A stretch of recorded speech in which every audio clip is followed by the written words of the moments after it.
Welcome back to my channel guys. आज मैं तैयार हुई हूँ इस्कॉन टेम्पल जाने के लिए।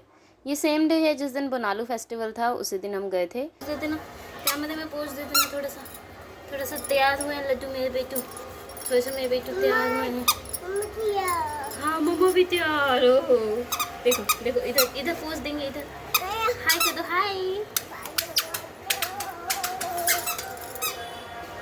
एंड मेरे फेस पे मत जाना, मैं नाराज़ नहीं हूँ, गुस्सा नहीं हूँ, बस थोड़ी सी अपसेट हूँ क्योंकि मेरा पेट नज़र आ रहा है इस कुर्ते में से। एंड ये जो कुर्ता है ये one of my favourite kurta है, जो कि अभी मुझे थोड़ा सा बेली पे टाइट हो रहा है, ज़्यादा तो नहीं बट थोड़ा सा, जिसकी वजह से मुझे इस पर दुपट्टा ऐड करना पड़ा।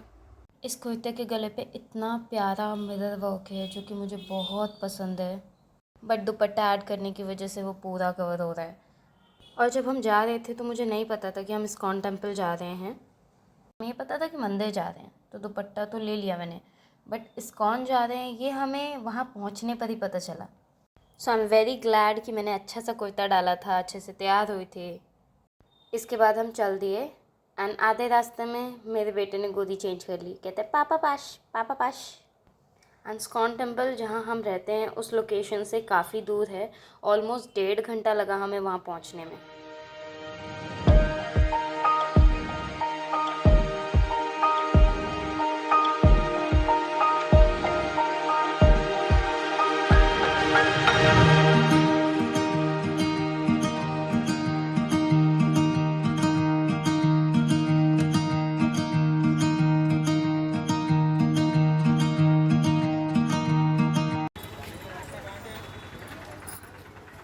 और हम आ गए, हम पहुंच गए थे। एंड ये जो इस्कॉन टेम्पल है इसका नाम था श्री श्री राधा माधव मंदिर।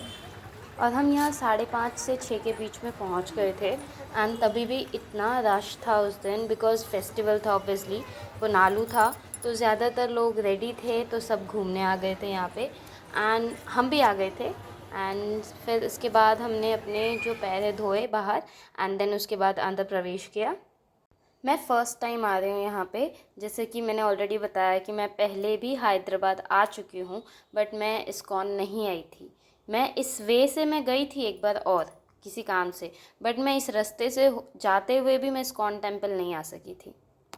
सो ये मेरा पहली बार था। एंड मंदिर में आते ही, प्रवेश करते ही इतनी पॉजिटिव वाइब आ जाती है ना, मानो सारी टेंशन, सारे आप अपने थॉट्स बाहर ही छोड़ आते हो। इवन हम कितनी सारी चीज़ें सोच के जाते हैं ना कि भगवान जी से ये मांग लेंगे, ये मांग लेंगे, ये तो पक्का ही मांग लेंगे, लेकिन जब उनके सामने मांगने की बारी आती है तो हम पूरे ब्लैंक हो जाते हैं। स्पेशली मुझे तो कुछ भी याद नहीं रहता कि क्या प्रे करना था, क्या मांगना था। और जब वापस घर आ जाती हूँ ना दर्शन करने के बाद, फिर याद आता है अरे ये तो भगवान जी को बोला ही नहीं। और फिर हमने दर्शन किए और बहुत अच्छे दर्शन हुए हमें।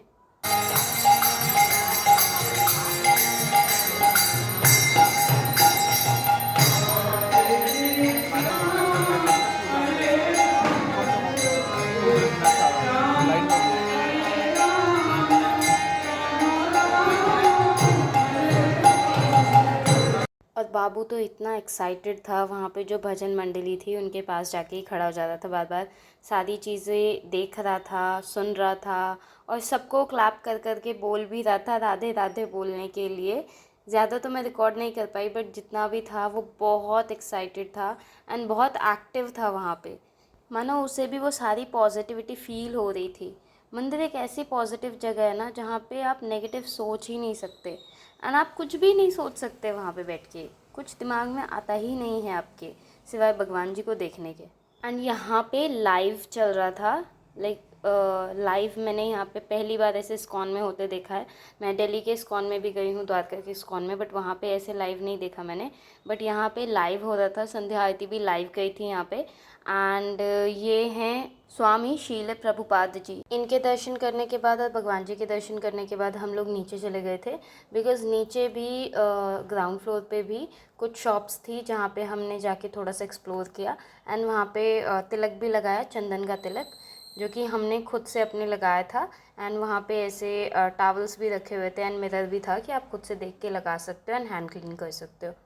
और पहले तो मैंने फिंगर से लगा लिया, बट जब मैं दोबारा जा रही थी ना वापस, तो मैंने देखा कि वहाँ पे एक प्रॉपर स्टैंड होता है तिलक का, एक स्टैम्प जिसे हम लगाते हैं ना, एक तिलक का फॉर्म आता है, वो 2 लाइंस वाली जो होती है, वो भी था वहाँ पे। लेकिन वो इतना डूब गया था ना चंदन में कि जब हम लगा रहे थे तब हमें दिखा ही नहीं, बाद में मैंने देखा।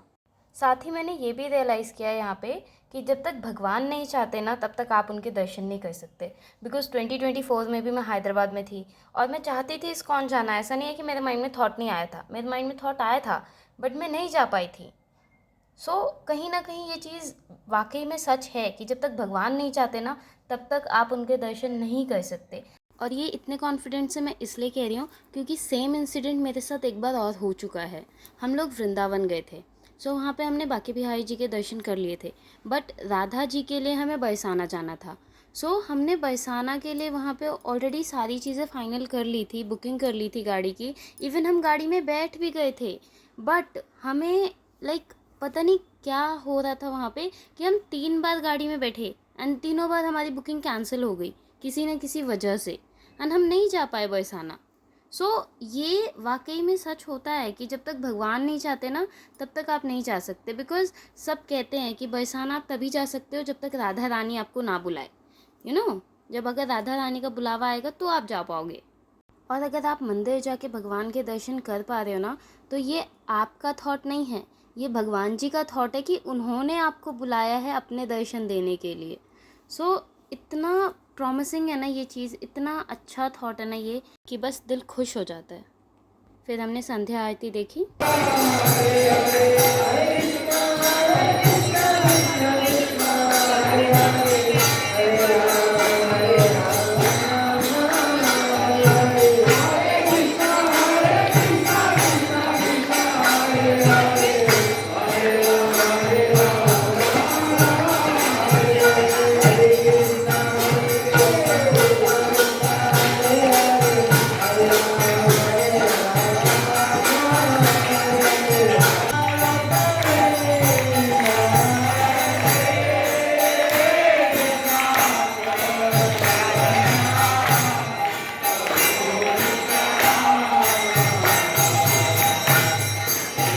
संध्या आरती से पहले तुलसी आरती भी हुई थी एंड इसके बाद हमने प्रसाद ग्रहण किया। और जिस दिन हम मंदिर गए थे ना उस दिन एकादशी थी, तो वहाँ पे ये चावल का प्रसाद नहीं था, दलिया था।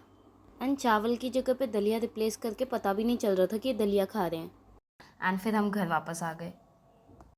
एंड इसी के साथ मेरा व्लॉग भी ख़त्म होता है। अगर पसंद आया तो please like share and subscribe and thank you for watching. मिलते हैं नेक्स्ट व्लॉग में।